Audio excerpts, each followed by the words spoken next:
Still doesn't have the reputation of an Inspired or a Jose, but we are now into draft for this game one. Orianna banned right off the bat, which makes sense. I am confused that that got through yesterday. Yeah, it's one of those characters that I'm just never surprised to see it on the ban list. Really, the only time that it makes sense to go unbanned is when people kind of just want to do the handshake of, okay, you take Orianna, we'll take Azir, whatever, yada yada, back and forth. But on the other side, it is going to be Jarvan and Jace banned away by Team Liquid. The Karma banned out by FlyQuest here, and Chanter supports have just really been so powerful lately. They really have been, and it was interesting doing prep here for Spring Split and looking at the success in lock-in. FlyQuest and Cryogen were some of the first people on the Karma hype train. They were picking it early in the first game of most of their series, and that's actually where Massu and Cryogen found many of their solo kills that Azael was talking about on the lounge, where the team had, Massu and Cryogen had 7 2v2 kills in lane just in lock-in tournament alone, but a lot of that was off the back of stuff like Karma. Obviously, they banned it here. They don't have first pick. They don't want Team Liquid to be able to first pick it away. Right. And I do think that it will come in later in the series if it's unbanned. Okay, well, we do have the Ezreal banned out as our third one here for Team Liquid in the first half of the draft. FlyQuest taking their time, considering what they want to be that third ban, and I'm not at all surprised to see Varus join the commonly banned, like, first 3 type of champions in the draft kept away. For sure. So 3 bans targeted directly at the bot lane. So many of the duo lanes have been picked in these powerful pairs. So the Karma Ezreal is actually generally a pair. A little bit interesting, the Team Liquid banned the Ezreal in this game, but if they first pick this Seraphine, you're almost certain that they're just going to combo it as Ashe Seraphine, and we'll probably see that against something like, you have 2 options. You can try to outscale it and play normal with something like Corki Nami, or you can go really hard and try and play a Nautilus lane. Right, like the full-on engage, just make sure that you all in, don't allow Seraphine to be that resource battery in the lane that she can with all of the shields and the healing. But yeah, Seraphine and Ashe are pretty much best friends in the current iteration of the meta. One indicates the other one, but over on the other side, FlyQuest are going to go ahead and lock in the Misfortune and the Ambessa. Super interesting. It seems like they've decided to go all in. The nice thing about FlyQuest, though, when they lock in the Ambessa, is it's a true flex pick, because Gryffin was playing Ambessa jungle even when he was playing in Brazil last year in the LTA South. So big time flex there that they can hold until the very end if they so choose. And with the MF, not shocked if they lock in the Nautilus, and they have no hesitation there. They're going in. Yeah, this is number 2 of the options that you presented to me just a couple of minutes ago. The more exciting option, I think. I honestly enjoy this option far more. It creates a much more dynamic lane experience back and forth. But over on the other side, we will see the Ashe locked in exactly like we expected beside that Seraphine. And Pantheon locked in here as well. When you have Ashe with the hawk shot and the arrow that's able to influence so much of the map that's not directly around her, I love seeing something like a Pantheon that also has those semi-global capabilities to also contribute to those plays. For sure. Tons of bot prio, and I think Pantheon, when played well, is one of the most lethal junglers in League of Legends right now, but I'm kind of feeling like that Ambessa is going to be for Gryffin, and he might be able to outpace the Pantheon a little bit with some power farming, so it's kind of what I'm expecting here, is they're just banning out solo laners. Now Renekton to block Morgan also allows the Ambessa to go top lane a little bit easier if they want to. And meanwhile, on the other side, Team Liquid going to go ahead and ban out Ryze from the mid lane. FlyQuest, what do we got here? Do we want to continue looking towards the top side? Do we want to continue making potential protection bans for what could be this flex Ambessa?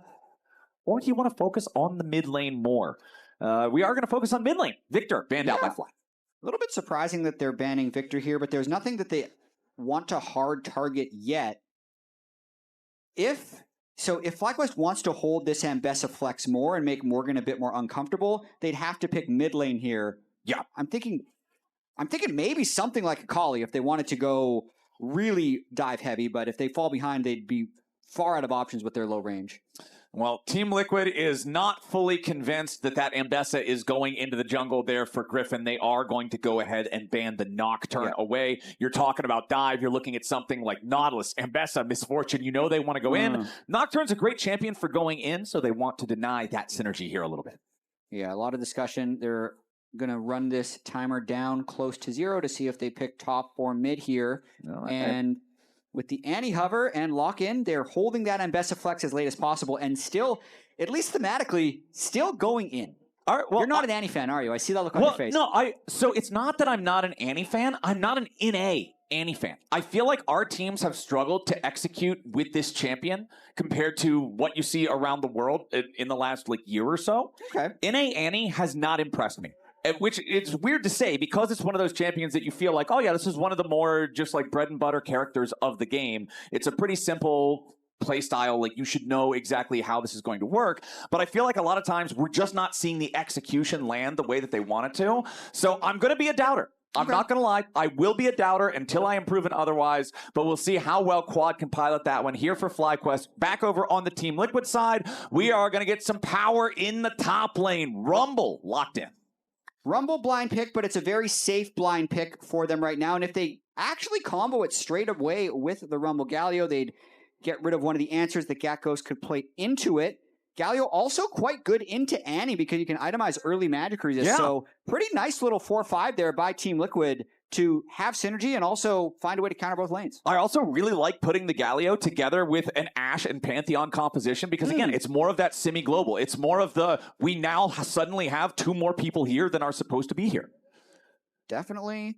And K'Sante locked in to lane up against the Rumble. If he can stack MR early, he'll be quite effective, especially with a somewhat lower damage team comp coming through from Team Liquid when you consider Galio Rumble and a K'Sante who can itemize magic resist. But as we suspected, even though it had to be respected the whole time, the Ambessa is going to be for Gryffin in the jungle.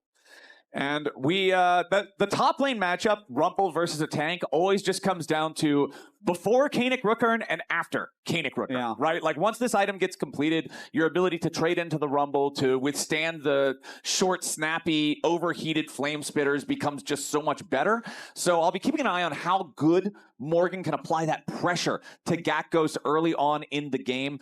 Where specifically do you want to see the junglers focusing in this early game?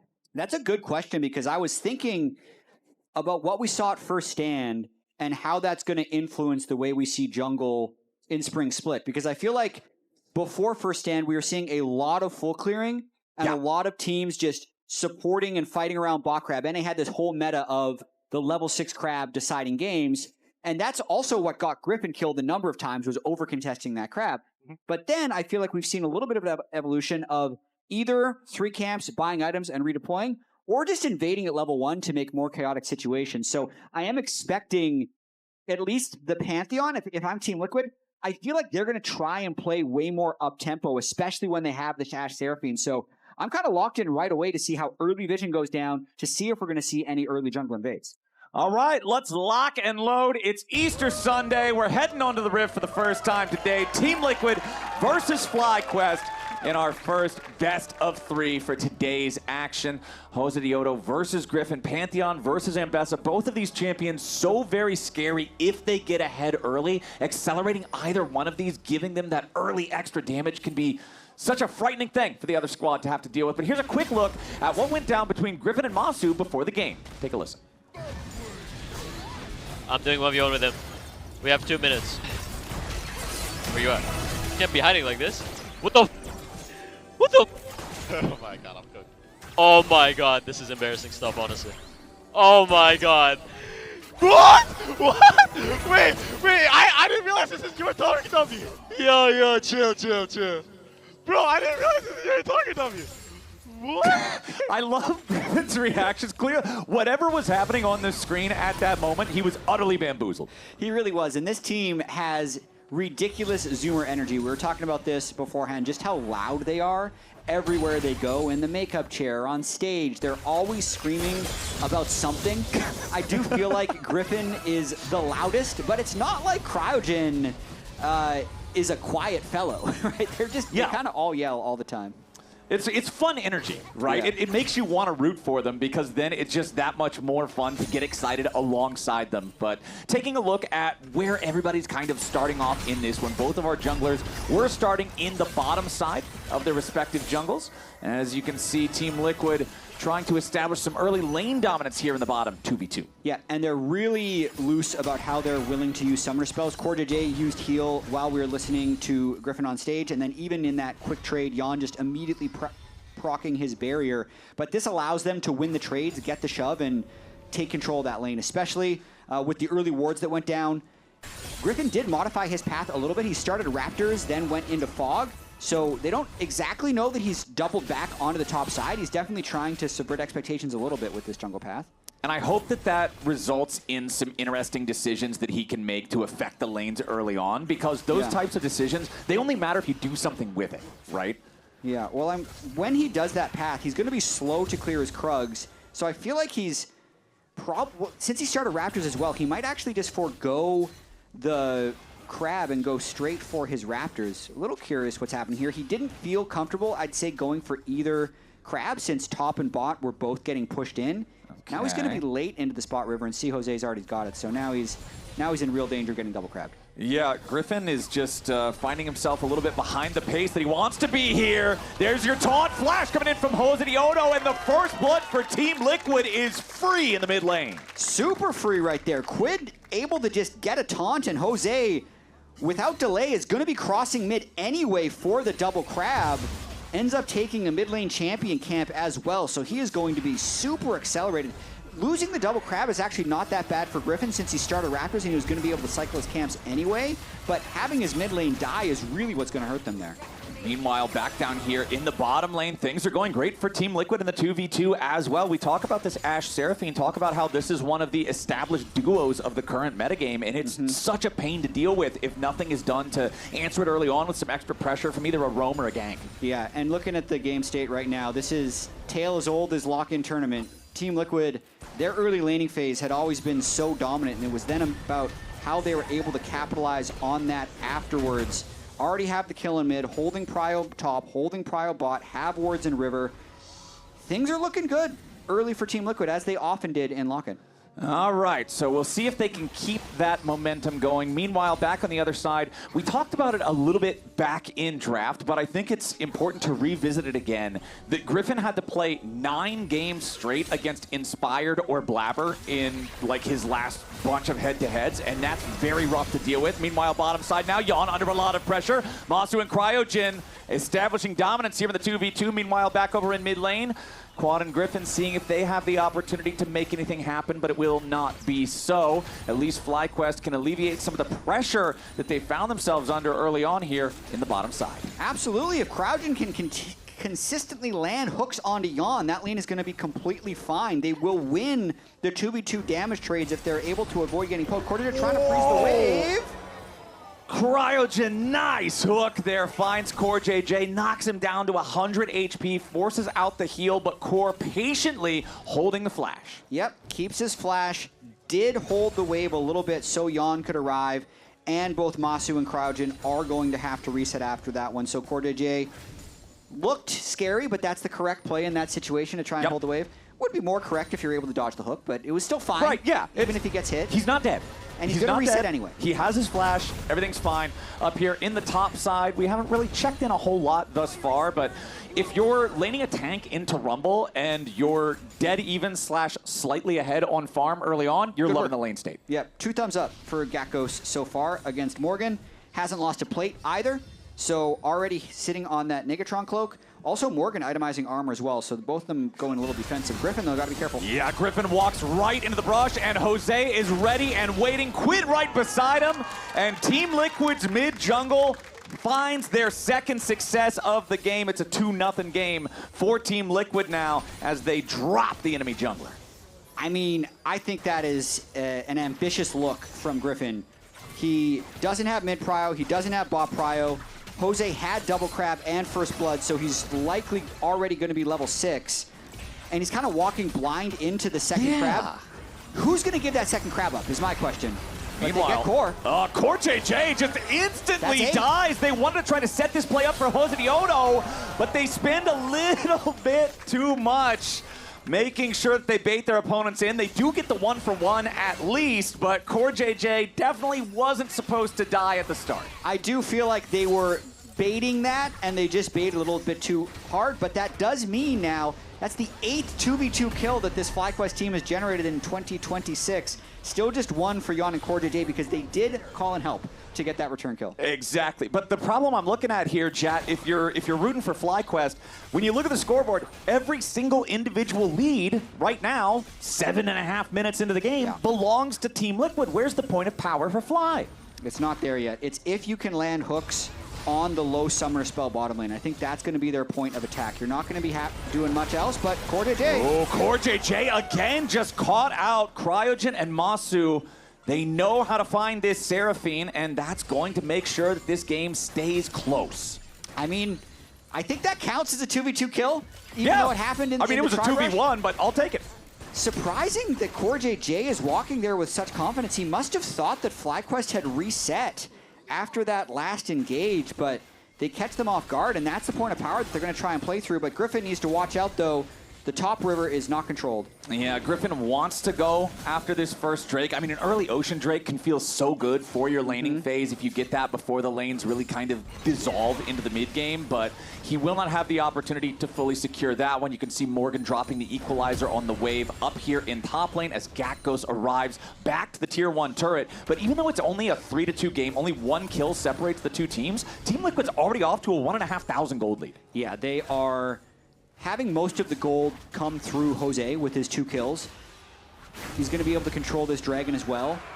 And it's really difficult for FlyQuest to actually generate plays. I give a lot of credit to Massu and Cryogen for finding those 2 kills. Otherwise, this game would be completely out of hand because the Annie has really no actual threat onto an MR stacking Galio, which is why I really love this pick from Quid later on in the draft. Not only did they deny the Rumble answer pick, but they've also managed to counterpick the Annie in the mid lane.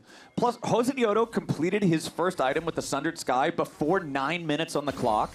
Wow. And I feel like when you have that kind of an accelerated start on a champion that has a semi-global ultimate, the game really is just in your hands. If Jose finds the right angles, if he finds the right opportunities, he can make so much happen in this game. And he's going to have his second ultimate charge up very shortly, which is crazy to get 2 Pantheon ultimates potentially off before 10 minutes. He's actually walking away from the 3rd grub. Doesn't need it, wants to clear his camps a little bit faster. Okay.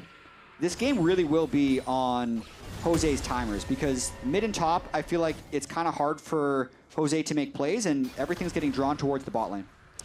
All right, TP coming back into the mid lane now. As you can see, Quad re-arriving on his Annie, as now Josedeodo meets Gryffin here at the chicken pit. Gryffin using the public execution to try to get away, using Quid as that path out, but now the damage back onto Quad. That's a lot there for Cryogen. And the Nautilus falls. FlyQuest, they thought they wanted to scrap. They thought they wanted to try to take something back from TL, and Cryogen pays the price. Gryffin was definitely trying to bait that.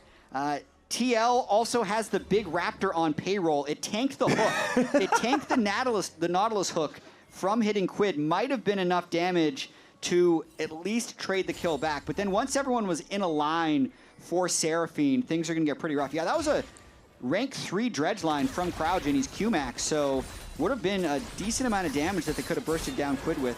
Oh boy, Massu popping the cleanse already, trying to get away, but the focus fire from Yeon puts a lot of damage into that health bar. No real lethal threat onto Massu, but they chunk him so badly, he has to retreat all the way back from the tier 1 turret. Yeah, and now with Gryffin already on the top side of the map, Jose can easily just continue to harass, make sure no one can step up to this wave, so the bot lane, despite the kills that Massu and Cryogen were able to create, is now in a pretty bad spot for FlyQuest. This is crazy that this is a 2,500 gold lead 11 minutes into the game. Like, really Team Liquid is so much further ahead than it feels like they are. It really is. And this is how some of Team Liquid's games looked in lock-in, and they lost about half of the games that looked like this, to be completely honest, because what was going to happen, at least in their Sentinel series, I know I'm going back a little bit to lock-in, but they would have this game state and they would just kind of keep fighting under the turret, and if 2 or 3 people get picked off in one of these team compositions where they're trying to hold prio everywhere, then they lose the ability to win even-numbered fights. Ooh, Gakgos, nice all out there. The Intofo strike set him up for a good angle, but Morgan's ready to try to turn it around, and here's Josedeodo. This is what I'm talking about. When you have a fed jungler with a semi-global ultimate, plays that were previously going to be great for the other side can instantly be turned around, and so FlyQuest won't be able to punish the Rumble. Dude, he's everywhere. Teleport coming back from Gakgos. Jose doesn't want to waste tempo on that. Gakgos is going to be able to interrupt the teleport as well, but Jose is really playing a solid game. 2-0-2, using these Pantheon ultimates well, and really keeping his tempo up as well. Oh, that was a beautiful arrow there, and the Annie, man, there's just no way you're getting away from this, is there? Oh, you gotta be kidding me. You gotta be kidding me. You gotta be kidding me! He just waited until you were gonna say something. Yeah, he was really just waiting for me to apply foot to mouth on that one, but all right, so Quad gets away. It does still cost the flash. Of course, he is gonna lose tempo on that one because he's sent straight back home immediately after nearly dying.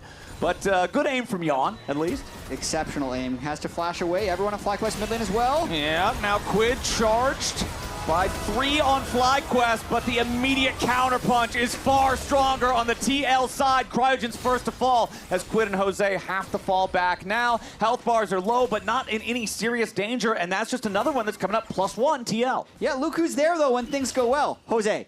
Yeah, Josedeodo, it's the 100% Josedeodo participation. game. I want to talk quickly about that arrow that landed. I do think you were right, Flowers. I think if Quid plays that differently, it's a kill.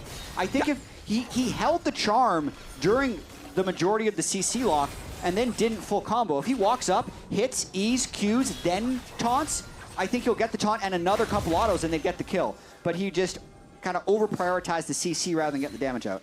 Well, Team Liquid now prioritizing taking over the enemy jungle. I feel like this has been such a Team Liquid staple for so long, is when this team is in a winning position, one of the things that they are the best at is using their jungle and support, moving in, controlling vision in the enemy jungle, and taking small victories over camps, choking you out of resources, and quietly building up a greater lead that ends up creating game states like what we see right now, where you're 3,500 gold ahead at 14 minutes. For sure. There's been a lot of discussion about what happened to Team Liquid because they really were right there with FlyQuest, perhaps even better than FlyQuest at certain points in the last 2 years, which has now kind of been retconned to, oh, actually FlyQuest just ran the whole league for 2 years. But Team Liquid was first to it in 2024 as another arrow lands. Yep, another arrow, another cleanse from Massu. Josedeodo shows up again. And to your point, so much of what they were doing back then was umpty finding ways to fight over the smallest things, and since the team would have advantages, they'd back them up, and eventually the opponent would get so frustrated that they're getting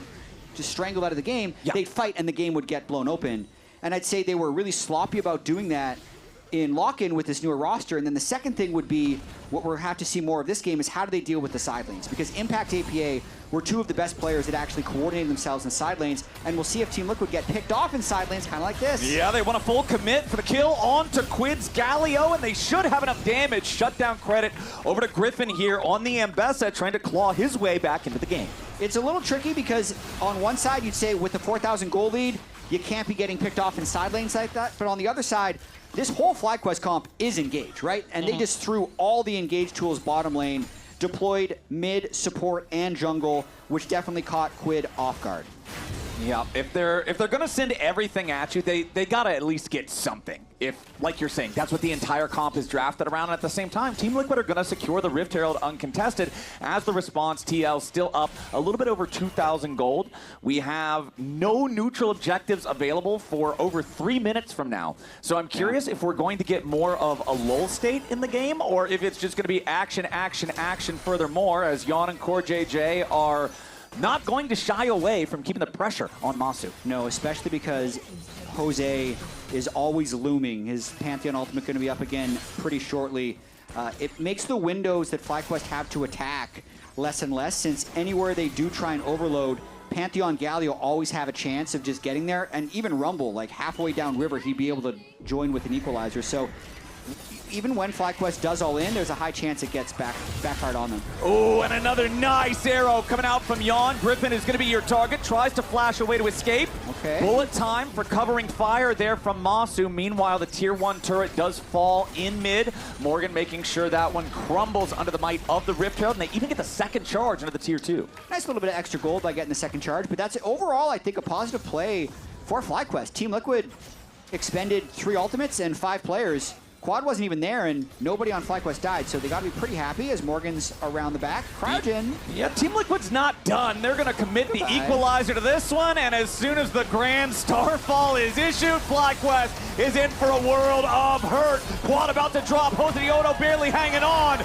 but it's Team Liquid coming out on top. Gakgos in the middle of everybody, but where is anyone else? Gakgos at least finds the shutdown on Yeon, but now FlyQuest is in a 2v4 across the rift. Casante's tanky, but he's not tanky enough. The winds of war will blow him down. Quid tries to chase down Massu for the last kill for the ace, but he won't quite find what he needs. Still though, Team Liquid, massive victory in the fight, 5,000 gold lead. That might be the fight that breaks this game wide open, and it's all about death by 1,000 cuts, because Team Liquid is just walking in places that feel illegal. So Cryogen says, what is this Rumble doing here? Let's all in. But by the time anyone can arrive, Cryogen's already out of cooldowns and dead.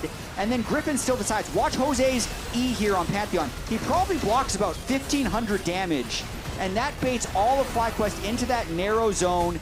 Everyone ends up getting shredded by the end of it. Yes, Gakgos can secure 1 kill onto Yeon, but it does cost 4 members of his own team. So 5,000 gold lead now for Team Liquid. Yeah. That one's not what you're hoping for on the FlyQuest side. And it just feels like, again, this has not been a resounding shout of a Team Liquid victory. They got ahead early, they took small leads, they continued compounding and snowballing those leads, and it's brought them to a 5,000 gold advantage. And honestly, I feel like they've got to be feeling so good about that. Yeah, this is probably a bit of a foreign experience for them on stage, but probably a pretty common experience for them in scrims. Like, if you're winning as many scrims as I hear that they're winning, like, Right, the rumors are they are the scrim best lords. team in the LCS. Have been since lock-in, continue to be here in spring. You'd have a lot of games that end up going like this. You win every lane, you stack early dragons, your fights go well. So this has got to be very refreshing for Team Liquid to have this type of performance so far on stage. All right, FlyQuest, you're going to have to rally. You're going to have to figure something out here. We can see the third Drake of the game about to spawn.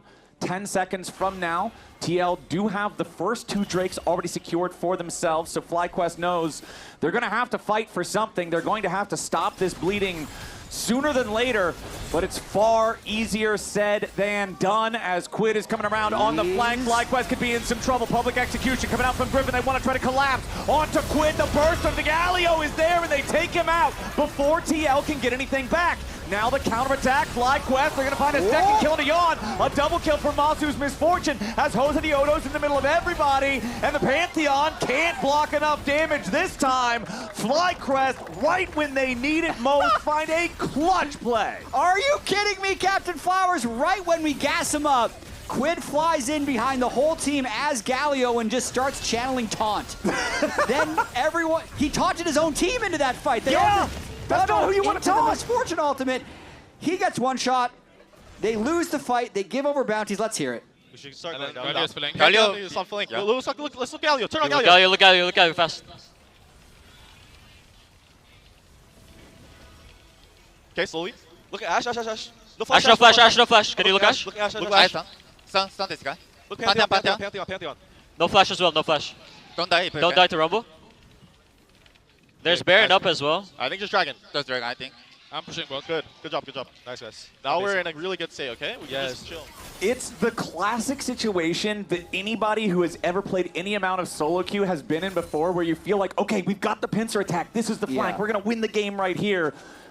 But you're a couple seconds away from the rest of your team, and all of a sudden, heaven goes to hell, and that's exactly what happened to Quid's Galio. He's been leaning against this little baby Annie with not much damage. He feels like nothing can kill him, but when all 5 people hit him, he actually can get one shot. He just felt stronger than he was. And then I also got to credit Gakgos in that fight. While his team was killing Quid, Gakgos did really delay the other 4, but these Ashe arrows have been just hitting everyone. Yeah, Yeon is a dead shot with these things, but Josedeodo doesn't quite have enough damage to finish up the kill onto Quad, and now the Pantheon could be in a little bit of danger. Quad has already escaped, bullet time over the wall, forces Yeon to retreat a little bit further. Josedeodo still frontlining, Cryogen also barely staying alive. Gakgos trying to create a little bit of space, goes all out, goes all in. Yeon under pressure, but he stays alive, fighting it out. No, FlyQuest still full committing onto this one, but TL's ready to turn it around, and Morgan's burning him down. A double kill back up to Josedeodo as Morgan's on a killing spree, and right when it looked like FlyQuest might have found the second moment they needed, it's Team Liquid washing them away. Every fight I find myself asking, how is Josedeodo not dead? He's in such dangerous situations, and he's blocking the perfect amount of damage with his E, and then Seraphine shields are just keeping him up, because the start of this does look beneficial, but then when they don't actually get the one shot, and the Ambessa all comes through, kind of like under the tower, I think, dude, he's gonna die. But he gets, I believe, stunned by CoreJJ. MF ultimate zones him out. Look at all the damage he blocks with his E. Yep. And then Jose just kind of slides out through the back. Somehow Gakgos doesn't finish him off. And then even when Gryffin and Gakgos dive through, Jose's just sidestepping, eating up those Seraphine shields. Now he's at half health from his Triumph procs. And ends up with a double kill before he ults back in. It's a full blitz, and somehow he still gets the pass off, and it's a touchdown. Like, I don't know how that works out, but Josedeodo is clutching this first game. I really do feel like that was the window that FlyQuest had to come back. They got the gift. Now they're going to die again. Oh, boy. Yeah, this is not where you want your misfortune to be. Pretty much the only decision left to make here for TL is who do you want to get the money? And Quid says me. I want the money. Me, please. Meanwhile, back over in mid, FlyQuest going to try to get something back here, but Morgan with the stasis buying himself a little bit more time underneath the turret. Here comes Quid for the reinforcements. Heroic entrance lives up to its name, makes it at least a 1-for-1, and I think TL might be looking for even more. Gakgos down to about 200 HP as Core and Josedeodo are ready to swoop in. The cavalry has arrived, and FlyQuest have to head for the hills. Gakgos still at about 200 HP, trying to continue the full retreat on this one. Josedeodo, another Comet Spear, not going to find the damage there. Looks like FlyQuest is going to get mostly away, but no, Gakgos stunned up, beat down. A spear through the heart, and the entire time, chat, it's not just that Team Liquid did get the chase and they did find the extra kill. Look at the other lanes. It's Yeon pushing bottom, it's Quid pushing mid. It's an objective disaster. Yeon is the happiest camper in that entire exchange. He just gets to free hit turrets by himself down in that bottom lane. His arrows, he hasn't missed. Yeah. I haven't seen one arrow fly wide. Yeah, have we seen one of them that kind of just sailed off into the wild blue yonder? Because I feel like every single time, maybe the observers are just smurfing today and we're only seeing the good arrows. It's possible. But every arrow that we've seen has been a good arrow. We've seen enough good arrows that I'm willing to say he hasn't missed, even if it's fake news. I'm with you. Yeah. I'm with you. We will peddle the fake news together. Yeon has a 100% accuracy rate on this one. These things are nasty. This game, and you can see Yeon now has 3 items fully completed. He's got the Fiend Hunter bolts, he's got the Hex Optics, he's got the Kraken Slayer, and I think the Fiend Hunter bolts is especially interesting on Ashe because this is an item that you normally see. It kind of falls into the same category as like Gunblade or Experimental Hexplate, where it's really good on certain characters, and most other characters don't care about it at all. Yeah. And so you think about, I'm gonna pop my ult, and that's my identity 80 carries, like Yunara or Twitch. And now I don't even have time to talk about it because Morgan is finding himself ambushed here from the top side of the river. FlyQuest want to commit a lot of resources to picking off the Rumble, and they will indeed do so, but it comes at the cost of losing the Drake at the same time. So Team Liquid going to be at sole point now after that one. Yeah, I think if you're going to trade back something, FlyQuest is happy just taking a kill because they were going to lose that fight if they tried to contest 5v5 at the third Drake.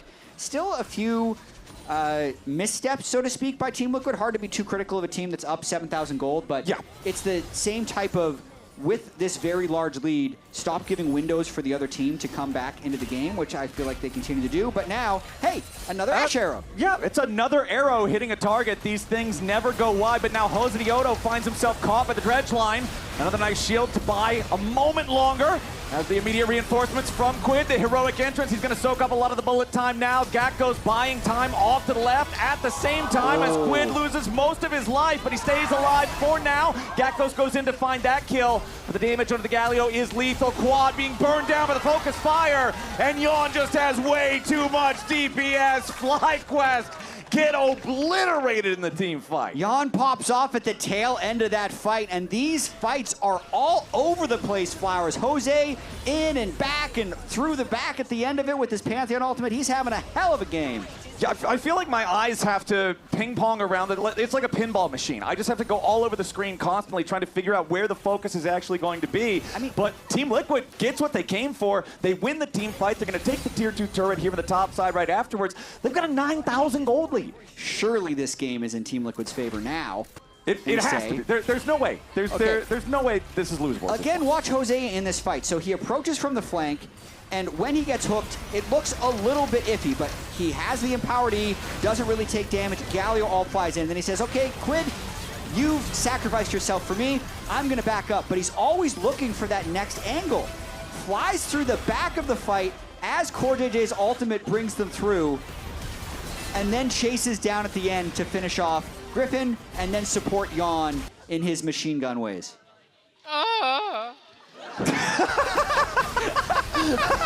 What the hell? Okay, we're back to live. Josedeodo's unstoppable. Gryffin is down again. I'm glad that's what they showed. And with the battle cry, Team Liquid has found their way on yet another forward march into FlyQuest territory. They've got a 5v4 for the next 30 seconds, and they just run the rift. Bro, we need to replay that and just pretend that's his reaction to just everyday things in Raining Phase. That's perfect. We need to just use that for everything in the future. Something good, that. Something bad, that. Something mundane, play it again. That's got to be one of the all-timers right there. But Team Liquid they've got to be happy with the way that this game has gone so far. Like, coming into spring, again, after Split 1, after Lock-In Tournament was not what you would hope for with this being one of the projected top 2 teams, to immediately come in and just have this, again, it's not super crazy flashy, like, oh yeah, we killed them 5 times in the first 3 minutes of gameplay, but they've just run the game from minute 1. They have, and it's been through Josedeodo, which is always a good sign if you're able to play through your jungler. There's still things they'd want to improve on, of course. But FlyQuest, we also know FlyQuest is going to hands check you all the time. So Team Liquid, if they stay together and wait for FlyQuest to fight, I think they'll have a good time. Another headshot. Yeah, look at the arrows. Again, finding their target over and over. The Encore, however, will not land for the follow-up CC. Josedeodo jumping right back in, setting up Gryffin. Ambessa still pretty mobile. Equalizer finds everybody on FlyQuest, but considering Team Liquid is still pretty far away, they won't be able to follow up in time. So they'll get health bar chunks, they'll get priority, they'll get control over this top side of the jungle, over this Baron pit, but they won't find any kills. Fairly low cooldowns. Yeon's Ashe arrow is about halfway back up. Equalizer quick as well. He's going to try and hold this river. Yeah, Gakgos steps forward towards the brush. Cassante very, very tanky, so he's fine being the one to do so. Griffin's only at 40% HP. FlyQuest doesn't want to fight this. Ambessa, I know that Ambessa is very much an XD 2025 champion with 5 quadrillion dashes and insane drain tanking, but at 40% HP versus a 9,000 gold deficit, you're still going to die instantly. Especially with 4.5 item Ashe. Fiend Hunter bolts after an Ashe arrow flies out as well, just critting you. So he's doing his best to try and hit level 16 and still be relevant in this game, but Pantheon is just too much of a beast. It's looking pretty tough. I say this though, if they somehow find another sloppy fight where Team Liquid isn't connected and they can kill Quid before it starts, they'd have a chance. Yeah, but here's the problem. Hourglass is now up on Morgan and Quid both. Guardian Angel for Josedeodo. The opportunities to find those individual picks, those like, hey, if we land this, it works, are rapidly disappearing for FlyQuest, as they do want to try to challenge for this next Drake. It's Hex Soul if Team Liquid can secure it. Griffin's going through the Hex Gate, trying to find his way around to the backside of the fight, but Gakgos has already lost over half of his HP. Gryffin tries to join back up. Massu here with a bullet time. Quid takes a chunk of damage, but not enough. Gakgos still forced further away. Cryogen soaking a ton of damage coming out here from Team Liquid's side. Gryffin finally makes his way into the back line. The burst into CoreJJ is there. FlyQuest have found one, but at what cost? Quad is already down as Massu is burning to the flame spitter of Morgan, and FlyQuest is wiped off Summoner's Rift. The ace is complete, the soul is not required, and Team Liquid will march it down mid. That'll do it for Team Liquid. Pretty close to killing Yeon and CoreJJ in the back line, but they only kill the Seraphine. They all die, and Team Liquid's gonna walk it in for a Game 1 victory. Yeah, Team Liquid has run this one from the very start. They only end up losing core there. They will march it straight towards the Nexus turrets, 26-12.